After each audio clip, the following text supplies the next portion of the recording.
I've just been doing a bit more preparation, electrical work in here before the floor goes down and before I paint and things like that.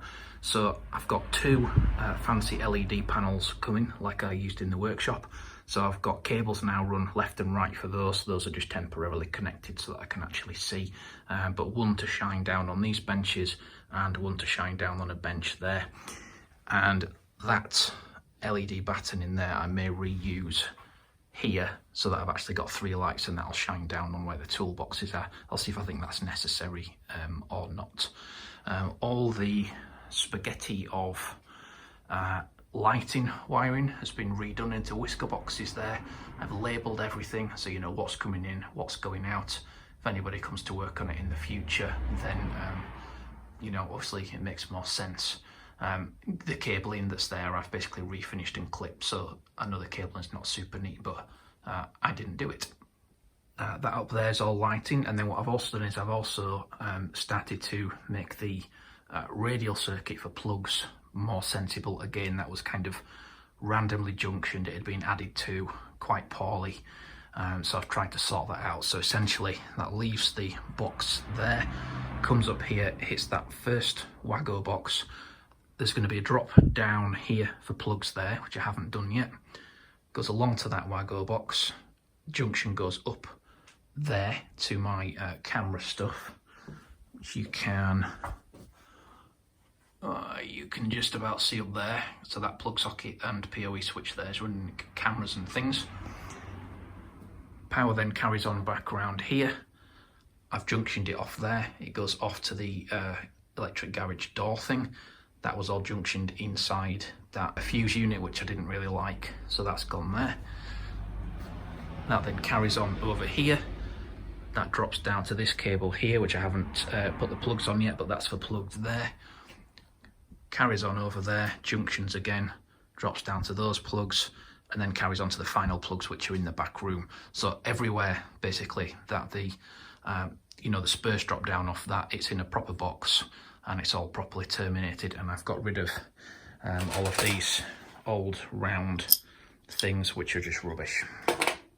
So my next job in here now is to get everything moved out of here, get the floor cleaned and swept, ready for the things going down, and then I'm still trying to make a decision about painting that wall. I think I am going to paint that wall while I've got the opportunity, and I may then paint this plywood the same colour, so there'll essentially be kind of two white walls. But in terms of reasoning for doing the floor, by the way, I don't think I really explained that, why I would want to cover the floor.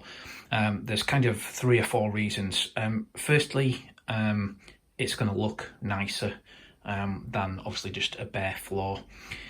Secondly, it eliminates fatigue. So if you put a nice floor down like that and you stood working in there rather than standing on concrete, you can find it's better for your back and your knees and your feet and things like that.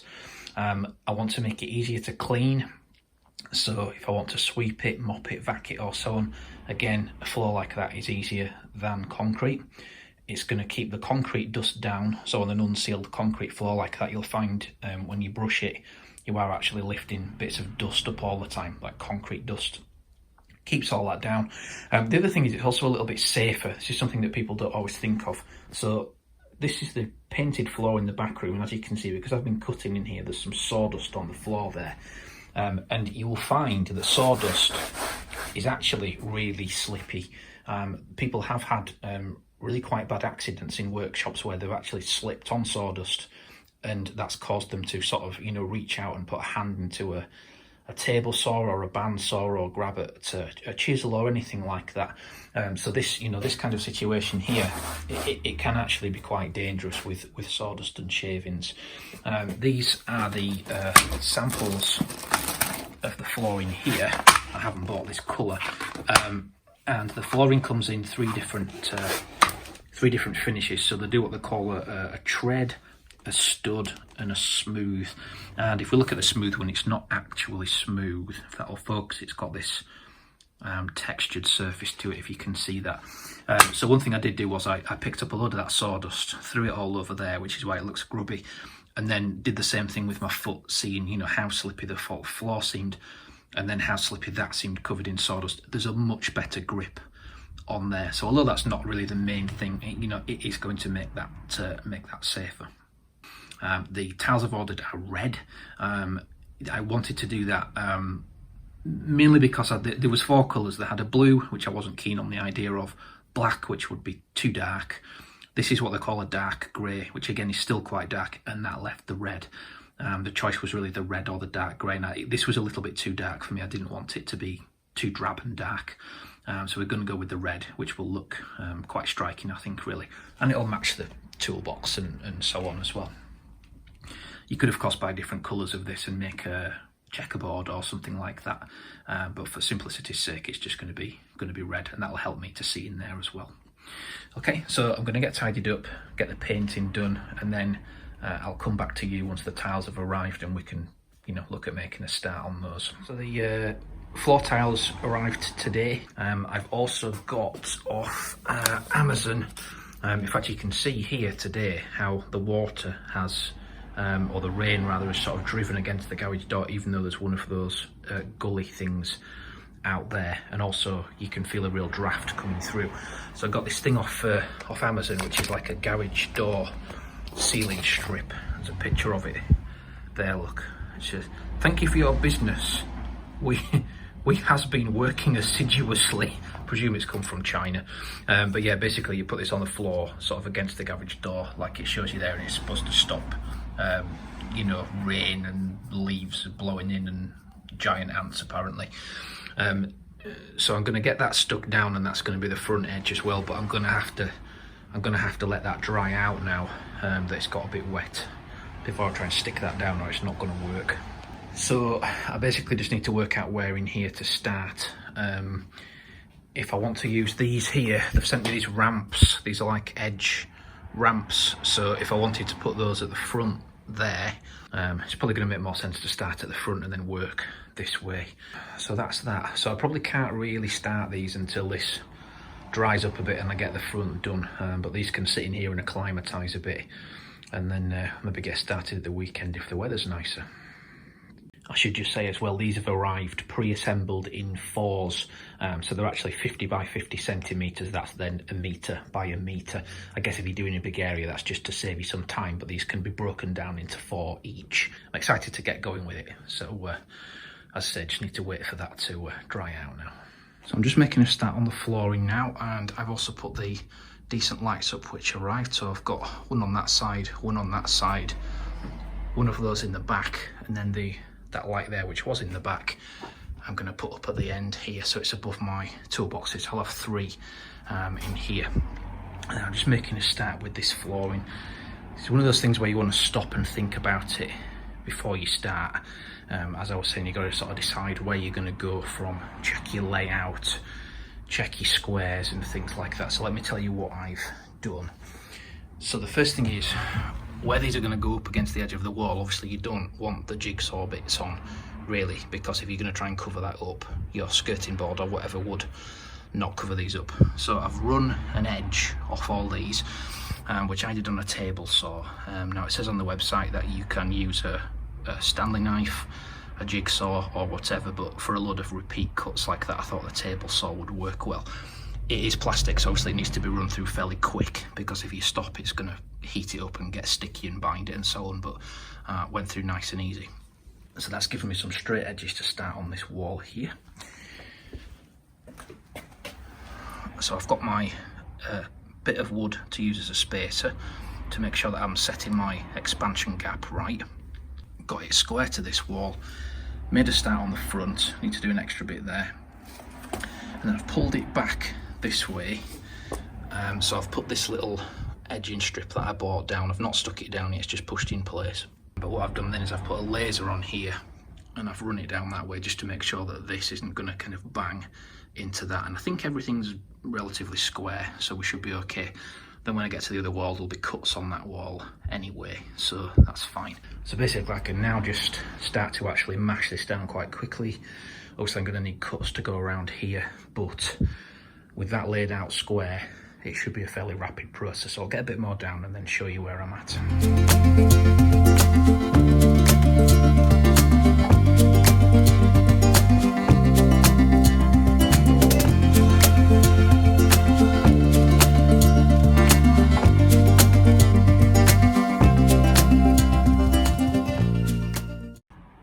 So this comes together pretty quick. That's only taken a few minutes.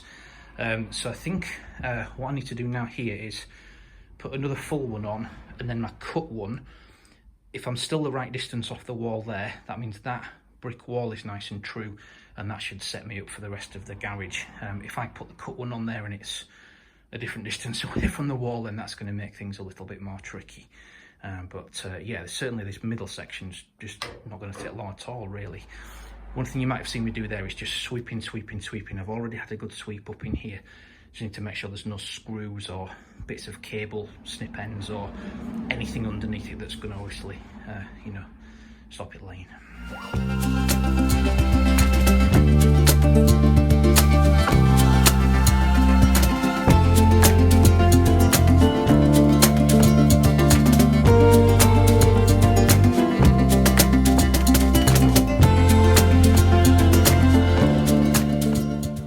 So this is going well. The wall there and there is as true as you could expect a wall like that to be, really. Just a millimetre adjustment, got that there. So I've got little bits where I need to obviously make some special cuts. I'm hoping that this partition wall that somebody did is true enough to that edge that I can run those back through the table saw. And then really it's just completing the jigsaw. I think it's going to look really good, especially once I obviously skirt the edges around. Okay, this is looking really good. I've got most of the middle bit done. One thing I've discovered with this is obviously you're working towards your pile of crap. So you have to kind of get so far and then move your pile of crap onto the floor you've done to free up the other bit. I've not got too lucky with this back wall. It does run out. I thought it probably would. You can see I'm about 364 to the red bit. If I come down to this end here, at about 357, something like that. So this isn't parallel. So I'm going to have to make a series of cuts to bring that in line. Doesn't need to be too accurate though, because remember, as I said in the other video, I've got you know, I need to recover this wall, so there won't even be any skirting here, because when I bring the ply down, that will cover the edge up. So I don't need a super accurate edge on this bit here at all. That's me done for tonight. It's about 8:30. I don't want to be running that table saw anymore in case it bothers any of the neighbours. A bit loud table saws. So I'm pretty pleased with this. I've got all the middle of the floor done. I've got that back section done there. Haven't done around that nib yet. And then I've just started going around here. So I've really just got these edge bits to finish off. And as I say, I'll show you when it's completely done. But really these, once you get to that end, it's a little bit like laminate floor, and it's just a case of measuring from the edge to where you want your expansion to stop, taking your measurement, trimming it, and in it goes. I think for this side, hopefully I can use one board will do 2 of each of these as well, because they're 50 centimetres and that's less than 25. So if I make a cut and another cut, I'm not then wasting whole boards. Well, I'm about to bang in the last piece here. You can see I've gone right around the edge, right around all the awkward bits, right around the door, and then most satisfying, got a last little piece here, as long as it fits.